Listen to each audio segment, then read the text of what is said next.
PM Modi की सदारत में नीति आयोग की मीटिंग। छत्तीसगढ़ के वज़ीर आला भूपेश बघेल का मुतालबा मनरेगा को शहरों के करीब वाक़ देही इलाकों में किया जाए लागू। मीटिंग में जीएसटी मुआवजे का भी उठाया गया मसला।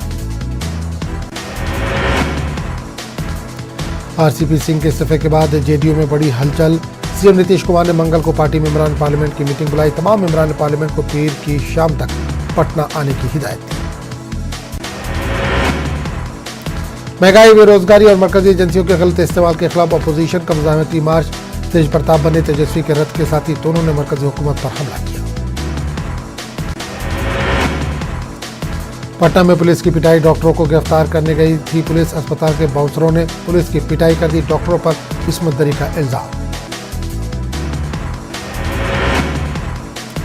मशरकी चंपारण के दापुर में डकैती की वारदात, घर के मालिक को यरगमाल बनाकर लूटपाट, मारा चाकू, खौफराज फैलाने के लिए फायरिंग भी की गई।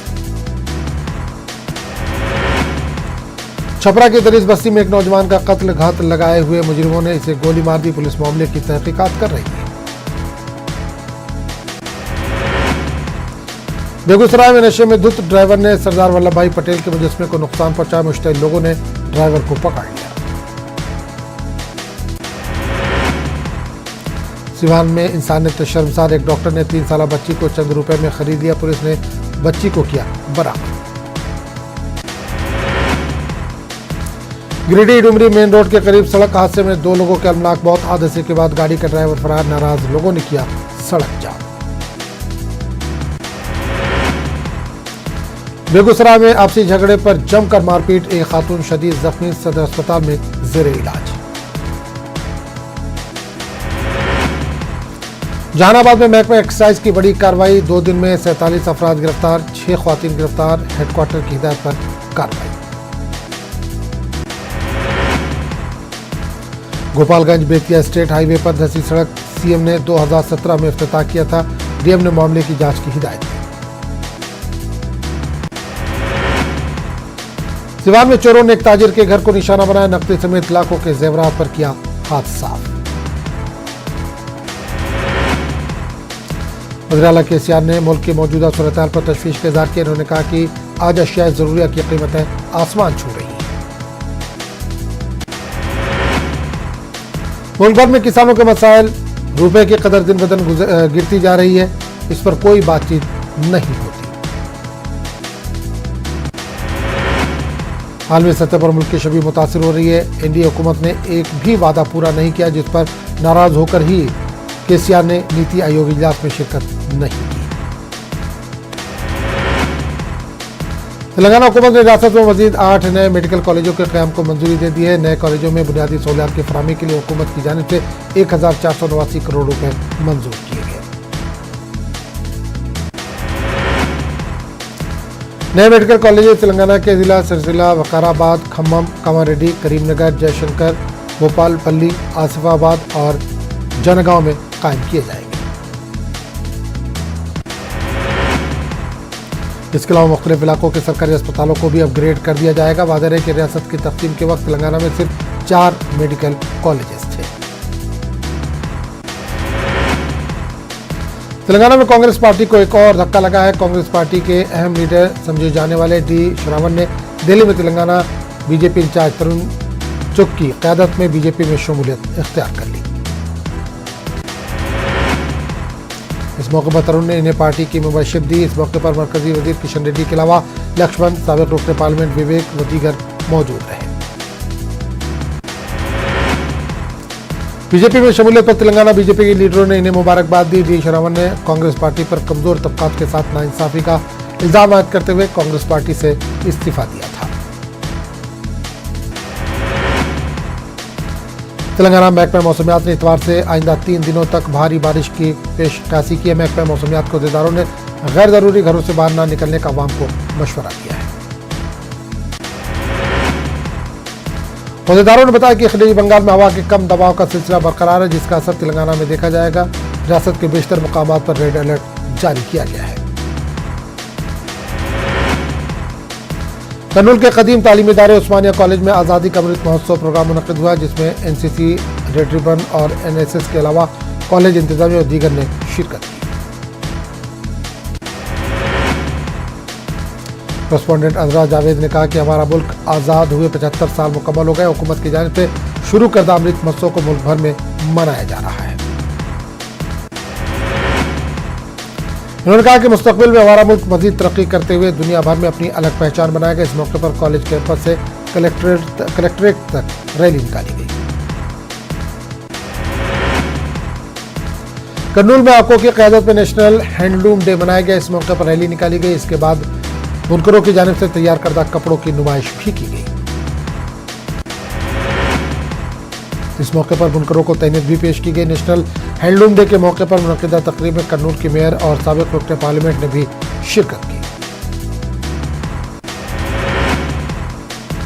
मेयर ने बताया कि जगन हुकूमत की जानिब से बुनकरों को सालाना 24,000 रुपये की माली इमदाद फराहम की जा रही है। जगन मोहन रेड्डी अपनी पदयात्रा के दौरान बुनकरों के साथ इंसाफ का वादा किया था, जिसे पूरा करके दिखाया गया है।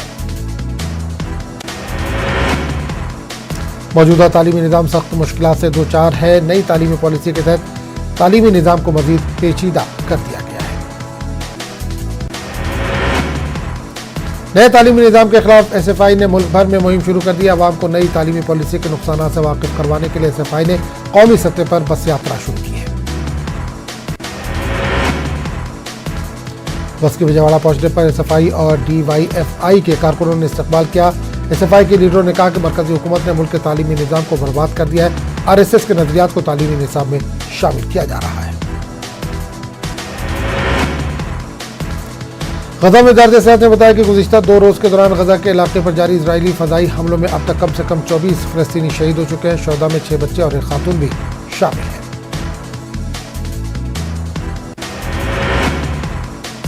दूसरी जानब मुत्तहिदा अरब अमारात, फ्रांस, चीन और दीगर ममालिक ने गजा में ताज़ा पेशरफ्त पर बहस के लिए सलामती कौंसिल का इजलास बुलाने की दरख्वास्त की है। इजराइल ने दावा किया गजा से एक नाकाम रॉकेट फायर के नतीजे में जबालिया कैंप में बच्चों समेत आम शहरी मारे गए। जबालिया कैंप में हलाकतों की तादाद 7 तक पहुंच गई है, जिनमें बच्चे भी शामिल हैं। मुतअद्दिद अफराद जख्मी भी बताए जा रहे हैं। इस्लामी जहाद तहरीक के अस्करी विंग अल-कुदस ब्रिगेड ने कहा कि इसने तल अबीब, अशदोद, अस्कलान और सदीर पर बड़े पैमाने पर रॉकेट हमले किए हैं। पाकिस्तानी सूबे खैबर पख्तूनख्वा में मुसल्लह अफराद ने फायरिंग करके 2 पुलिस एहलकारों समेत 4 अफराद को कत्ल कर दिया है। इस हमले का हदफ साबिक़ वज़ीर-ए-आज़म इमरान खान की पार्टी तहरीक इंसाफ के एक रुकन सूबाई इस्माइल थे, जो शदीद तौर पर जख्मी हुए हैं। पुलिस ने बताया कि इस खूनरेज़ हमले में मुसल्लह अफराद पाकिस्तान तहरीक इंसाफ के रुकन सूबाई असम्बली लियाकत खान को निशाना बनाना चाहते थे। 4 अफराद की मौत की वजह बनने वाले इस हमले के बाद नामालूम हमलावर फरार होने में कामयाब हो गए। लियाकत खान और बाकी तीनों जख्मी इस वक्त पेशावर के एक अस्पताल में जेर इलाज है। फौरी तौर पर किसी भी मुसल्लह ग्रुप ने इस हमले की जिम्मेदारी कबूल नहीं की। पुलिस का ख्याल है कि इस हमले में कोई अस्करी पसंद ग्रुप भी मुलविस हो सकता है। ताइवान ने चीनी फजाई और बहरी हुदूद में दाखिले को मुमकिन हमले के करार दिया। नैन्सी पेलोसी के दौरे के बाद चीन ने अपनी फौजी मशकों में तेजी लाई है।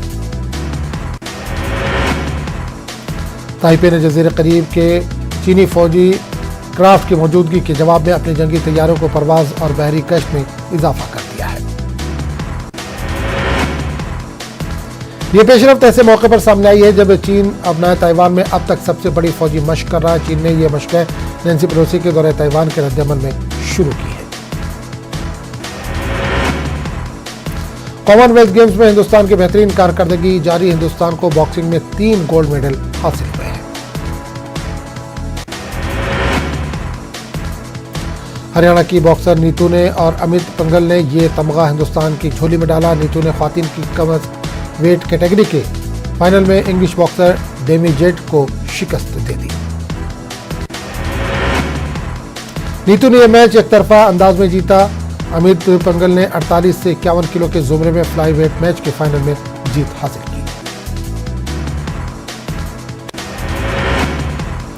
दूसरी तरफ ख्वातीन हॉकी टीम ने भी कमाल कर दिखाया। हिंदुस्तान ने इतवार को न्यूजीलैंड के खिलाफ खेले गए मुकाबले में कांसे का तमगा अपने नाम किया।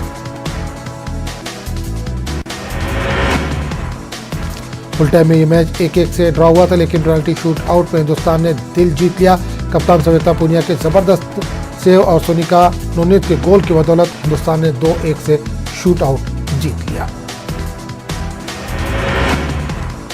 निकहत जरीन ने भी लगाया गोल्डन पंच। कॉमनवेल्थ गेम्स में लहराया तिरंगा। निकहत ने ख्वातीन के लाइट फ्लाई कैटेगरी के फाइनल में शुमाली आयरलैंड के काले मैक को 5-0 से शिकस्त दी। 26 साल निकहत इसी साल मई में वर्ल्ड चैंपियन बनी थी। अब इन्हें डेब्यू कॉमनवेल्थ गेम्स में गोल्ड मेडल हासिल हुआ है। निकहत ने हिंदुस्तान को 17वां गोल्ड मेडल दिलाया। हिंदुस्तान के मेडल्स की तादाद अब 48 तक पहुंच गई है। वहीं हिंदुस्तान न्यूजीलैंड को पीछे छोड़कर कॉमनवेल्थ गेम्स में चौथे नंबर पर पहुंच गया है। निकहत जरीन को गोल्ड मेडल जीतने पर पीएम मोदी समेत कई मशहूर शख्सियत ने मुबारकबाद पेश की है। पीएम मोदी ने अपने ट्वीट में लिखा कि निकहत जरीन हिंदुस्तान का फख्र है। वो एक आलमी मेयार की खिलाड़ी है जिनकी सलाहियतों को सराहा जाता है। मैं इन्हें कॉमनवेल्थ गेम्स में गोल्ड मेडल जीतने पर मुबारकबाद देता हूं।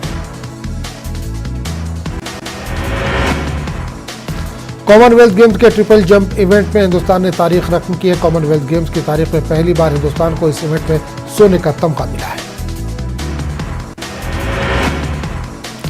एंडोज पॉल ने हिंदुस्तान के लिए तलाई तमगा जीता। इसके साथ ही अब्दुल्ला अबू बकर ने चांदी का तमगा जीता। इस इवेंट में एक और हिंदुस्तानी खिलाड़ी प्रवीण चतुर्वेल भी शामिल थे। वो फाइनल में चौथे नंबर पर रहे। एंडोज पॉल ने 17.03 मीटर और अब्दुल्ला अबू बकर ने 17.02 मीटर छलांग लगाई। ये इन दोनों खिलाड़ियों की अब पूरे करियर में बेहतरीन कारकर्दगी भी बताई जाती है।